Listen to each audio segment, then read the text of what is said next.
yang memberikan kesempatan bertanya. Namun sebelum saya tanya, saya ingin perkenalkan dulu. Nama saya Ahmad, tempat tugas SD Negeri Babumba.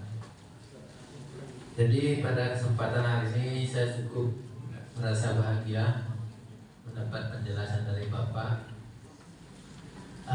Cuman saya waktu masih jadi guru dulu pernah saya baca buku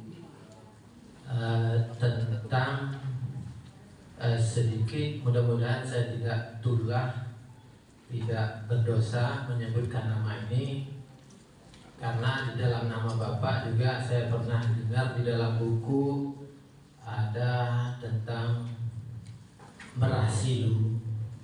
Jadi artinya kami supaya lebih dekat dengan Bapak, karena di dalam nama Bapak juga, mohon maaf saya Pak, ada nama merahnya.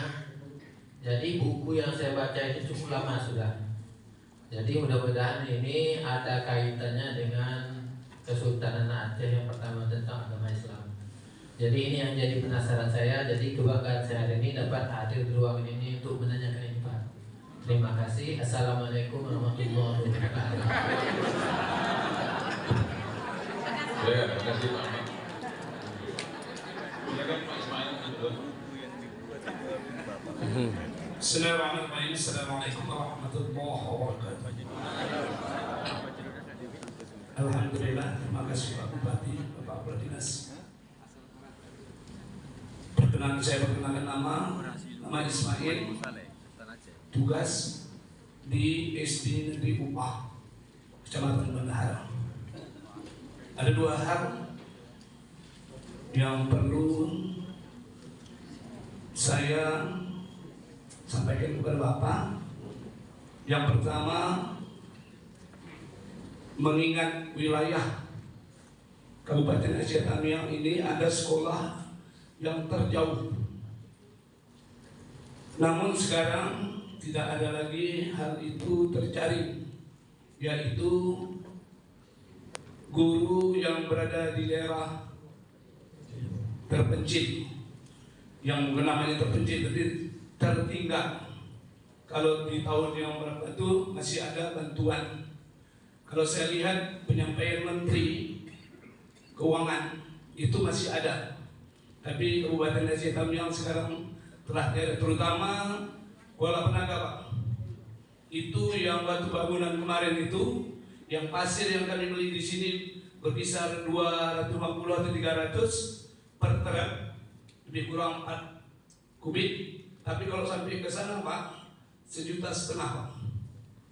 Itu udah jauhnya. Kiranya terutama Kuala Penaga, Baling Karang, yang sangat terjauh itu, guru-gurunya dapat santunan daerah tertinggal, bukan terpencil. Kalau terpencil itu daerah sangat apa? Itu yang pertama. Yang kedua, saya merasa sejuk hati saya mendengar 3S ini Pak. Sopan, santun, tersalam. Sopan, apa tadi ini saya apakan? Apa yang Bapak sampaikan? Artinya antara di dalam wilayah kerja ada saling hormat, saling bimbing, dan saling apa? Ini terjadinya peristiwa stunting nih Pak pada anak. Tentu kami di sekolah menjadi beban nih Pak. Kenapa? Yang biasa itu ada makanan tambahan Pak. Di tahun berapa itu bahkan di drop susu ketika saya disuruh Pak. Itu susu itu satu pun sungai itu kami bawa. Sampai setengah tahun itu diberikan anak semua. Insya Allah meningkatkan gizinya dan meningkatkan pintarnya Pak. Apakah itu sekarang program itu tidak ada lagi? Itu saja barangkali yang dapat saya sampaikan. Assalamualaikum warahmatullahi wabarakatuh.